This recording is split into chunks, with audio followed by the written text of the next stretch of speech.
வணக்கம். டிஎஸ்பி தமிழ் என்று அழைக்கப்படும் டீப்பஸ்ட் சீக்ரெட் ஆஃப் பாரத், பாரதத்தின் ஆழமான ரகசியங்கள் என்ற யூடியூப் சேனலிலேயே அனைவரையும் வரவேற்கிறேன். இந்த சேனல் தொடங்க காரணம், வேகமாக ஓடிக்கொண்டிருக்கும் இந்த புது தலைமுறைக்கு பாரதத்தின் பொக்கிஷங்களை தெரியாமல் போகக்கூடாது என்ற பெருநோக்கம்தான்.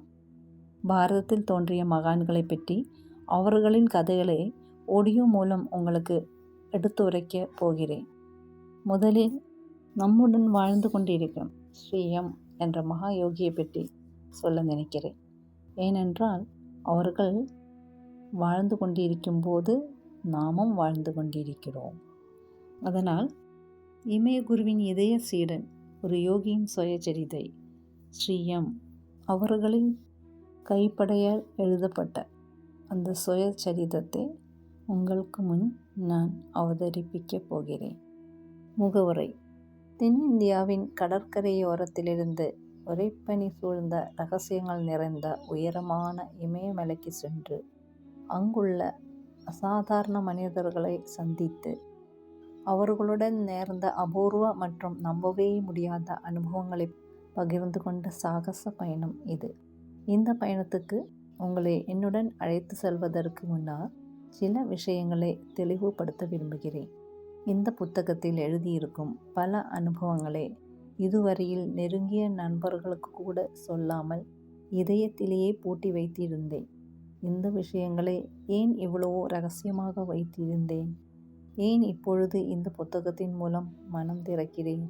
இந்த கேள்விகளுக்கு இப்போது பதில் கூறுகிறேன்.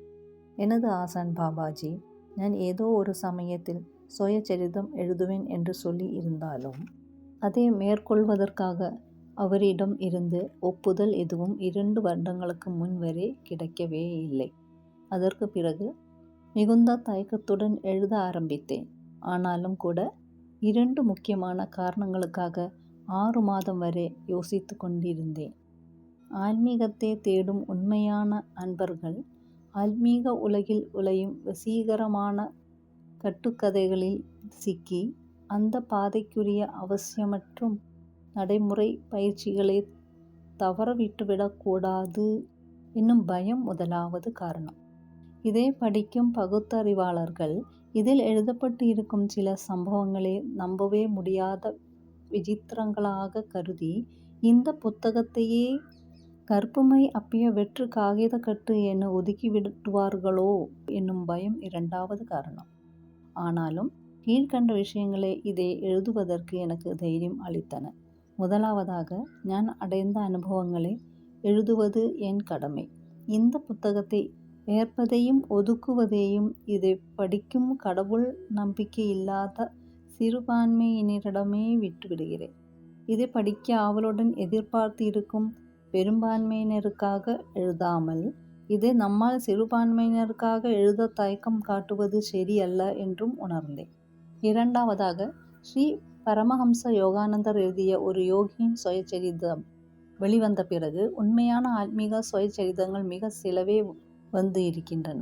அது மட்டுமல்லாமல் ஸ்ரீ பரமஹம்ச யோகானந்தரின் சுயசரிதத்தை படிக்கும்போது அவர் தனிப்பட்ட முறையில் இமயமலையில் அதிக நேரத்தை செலவிட்டதில்லை என்பது புலப்படும்.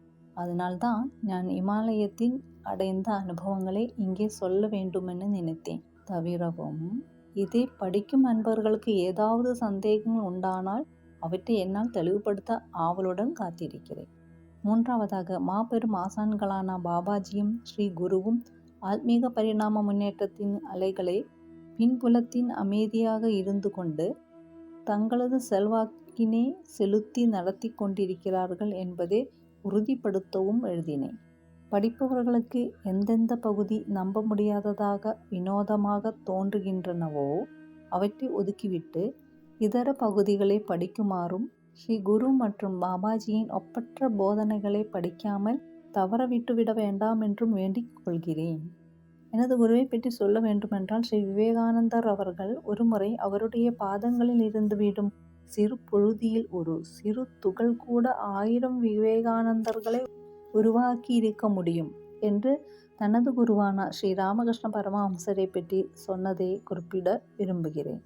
அந்த வாக்கியத்தில் இருக்கும் விவேகானந்தர் என்ற பெயரை எடுத்துவிட்டு எம் என்று எனது பெயரை போட்டுக்கொள்வோம். அப்போதுதான் நான் எனது குருவை பற்றி என்ன சொல்ல விழைக்கிறேன் என்பது உங்களுக்கு புரிய வரும். என்னுடன் இந்த அற்புத பயணத்தில் திளைக்க புத்தகத்தை படிக்கும் அனைத்து அன்பர்களையும் அன்புடன் வரவேற்கிறேன். பெரும் ஆசான்களின் அருள் உங்களுடன் என்றும் நிலைத்திருக்க வேண்டுகிறேன். ஹரி ஓம். மீண்டும் அடுத்த எபிசோடில் பார்க்கலாம். நன்றி, வணக்கம்.